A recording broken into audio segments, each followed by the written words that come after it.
Bonjour à tous et à toutes, c'est Théo. Alors aujourd'hui on va se retrouver pour du labour. Donc on se trouve, donc je remercie d'abord en vidéo Flo pour me laisser filmer pendant qu'il laboure. Donc aujourd'hui donc labour. Alors c'est un labour qu'on fait derrière un déchômage. Donc un labour derrière un déchômage. En fait le premier déchômage a permis de gratter un peu les premiers centimètres du sol pour refaire lever un maximum de mauvaises graines. Alors là la particularité c'est qu'il y a eu du fumier et puis c'est un petit peu humide parce qu'il a plu. Du coup le fumier, comme il est très pailleux, il se coince dans la charrue et puis il bourre. Donc forcément le travail, c'est compliqué de faire un travail droit. Et puis voilà, c'est assez embêtant, on perd beaucoup de temps à relever la charrue, la rebaisser, mais bon, faut y passer du temps. Donc il y a deux adventices qui sont présentes essentiellement qui ont relevé. Vous pouvez voir, il y a donc des repousses de tournesol et des chardons. Donc ça il y en a pas mal. Et puis il y a un peu de liseron. Ça je vous avais déjà montré dans le déchômage. Le labour après le déchômage, en fait le déchômage va faire un faux semis, ça va faire lever les mauvaises graines, et puis le chardon, la charrue va permettre d'optimiser la destruction des plantes.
Donc là Florent nous fait les chintes.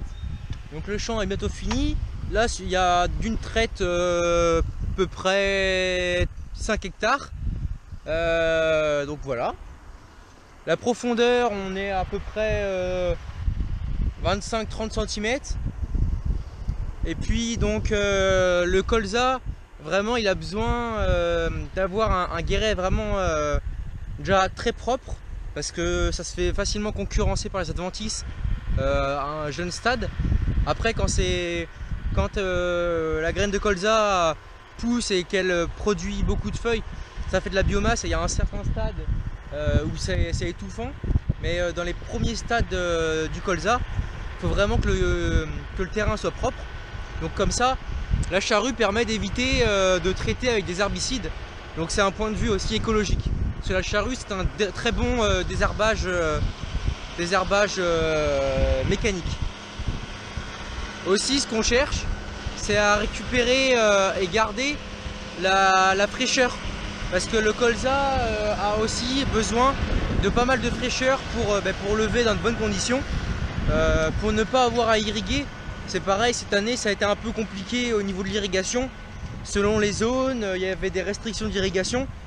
Donc le but est de pouvoir et de travailler le sol de manière à qu'il n'y ait pas besoin d'irriguer. Comme ça on n'aura pas de soucis. Et puis la levée, pour chaque culture, la levée joue un très gros enjeu dans la réussite de la culture. L'implantation, c'est vraiment le point, enfin ouais, si le point clé. Donc du coup avec le labour, après il y aura un herçage pour raplanir un peu toute la charrue, parce que vous voyez ça fait un travail un peu plus grossier que le cover crop.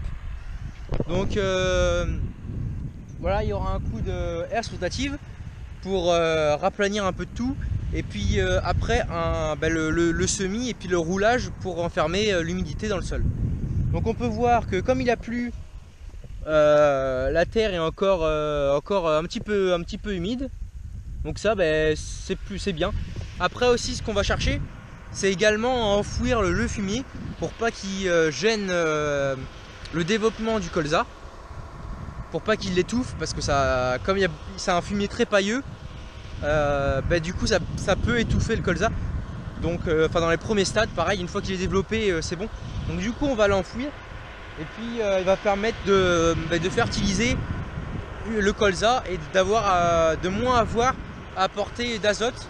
Donc également pour voilà, ça permet de moins avoir à utiliser d'engrais, d'intrants hors de l'exploitation. Voilà. Bon le champ se termine. Donc je vous dis merci à tous d'avoir regardé. N'hésitez pas à me suivre sur les réseaux sociaux. Donc il y a Twitter et Facebook. Donc je vous dis merci vraiment d'être aussi nombreux. On est plus de 1200 abonnés. Donc vous pouvez également vous abonner. Je vous dis merci à tous et puis à très bientôt pour une prochaine vidéo. Allez, c'était Théo. Salut!